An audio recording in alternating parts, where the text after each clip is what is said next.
Sharelun Takai Orun Belun Shakar Inkai Varoritri Elun Kaishara Tesura Valorin Temariso Nashai Lunkai Maru Sheliat Kayo Shalom Shari Soraya Malik.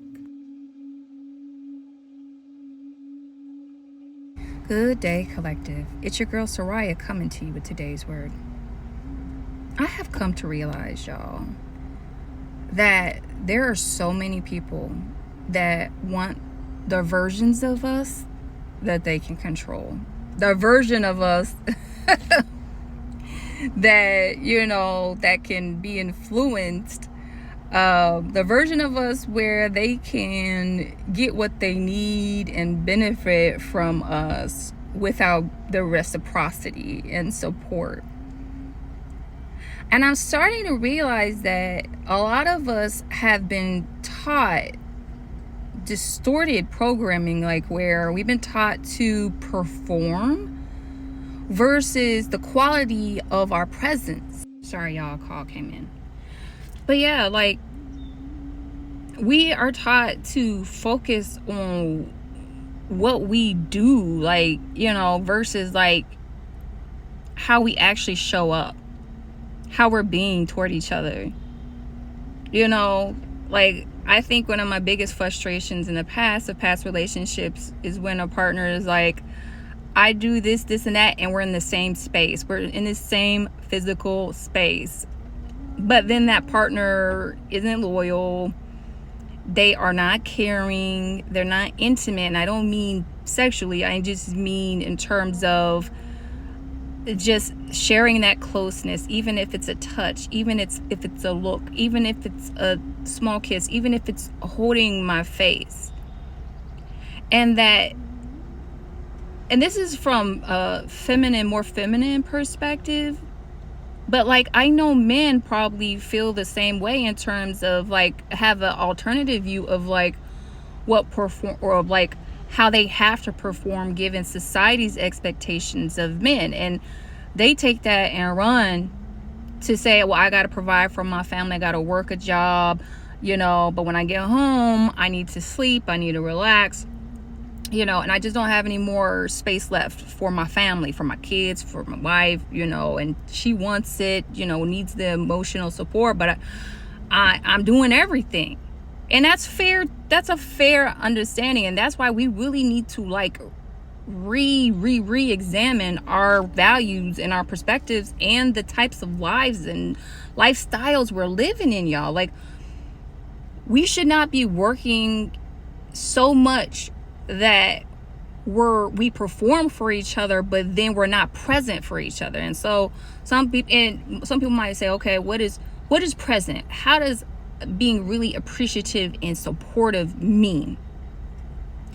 It means that we hold space and make time to hear about what's going on in our given day and to really listen, not to lecture our partners or our friends or our family members on what they should do just to shut them up and to move on to the next problem to solve, but to really listen and to just be supportive. And if they ask you for support, to help them in that way.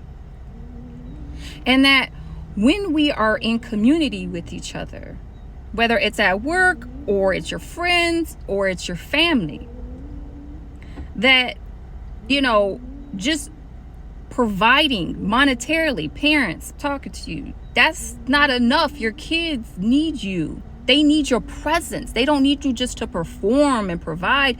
They need your presence. They need you to show that tough love when necessary, to teach them how to be accountable, teach them the spiritual core values that are necessary to in terms of how to live their life, but to be grounded in themselves and to understand how that is applicable to influencing their external world and being successful. They need you to tell them all the things that that you wish could be better about you and your family and your lineage, so that they can continue to break generational curses and not make the same mistakes that we make. They need that wisdom. They need that encouragement. They need that accountability. They need that love. They need that protection. And when we say protection, we're really talking about like, not just like from, people coming in your house or any other way. I'm talking to men and women. I'm talking about protection from predatory people. Protection from predatory people in your family. Protection from yourself, if necessarily. Like if you coming home, you've had a bad day and you're taking it out on your kids. If you're doing any kind of substances, if you're dependent on any kind of habits that are bad exposure, if you are exposing your kids to trauma because you're in a bad relationship. And y'all, everything I'm saying, I'm not pointing a finger. Like, I have been very open about things that I wish I could do better, like situations, past relationships, things that I've like exposed my kids to, that that really, really affect their central nervous system and they're feeling their root chakra in terms of how they feel safe. Your kids need to support you too. And I know like a lot of people think, oh, my kids need to fear me, but they need to love and respect you. They are divine beings as well. And y'all, these new kids coming in, they coming in as grown people. I don't know, my twins, y'all, they like little people. I have to remind them all the time, you're a child, okay? This time you're a child.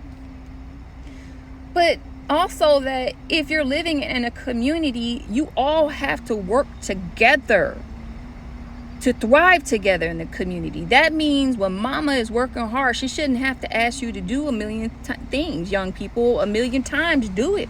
Because mama out here holding the house down. If your dad asks you to do something, do it. Don't pit your parents against each other. Love and support each other because they're loving and supporting on you. But it's going to take everyone. Everyone can't just say, I want to do what I want to do and I don't want to be bothered. You got to support each other in the way that each person vocalizes. And one thing I noticed about this support thing, and I had to learn this because I used to get mad at people because they didn't support me in a way I needed love and support, is we have to be brave enough with each other. We have to be brave enough with each other to have honest conversations about how we feel we need to be supported and when we feel that we're not being supported.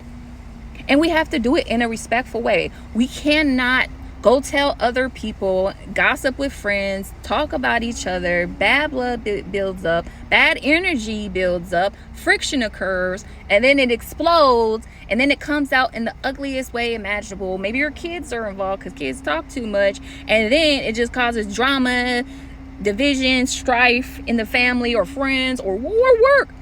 We have to learn how to communicate, how we support each other.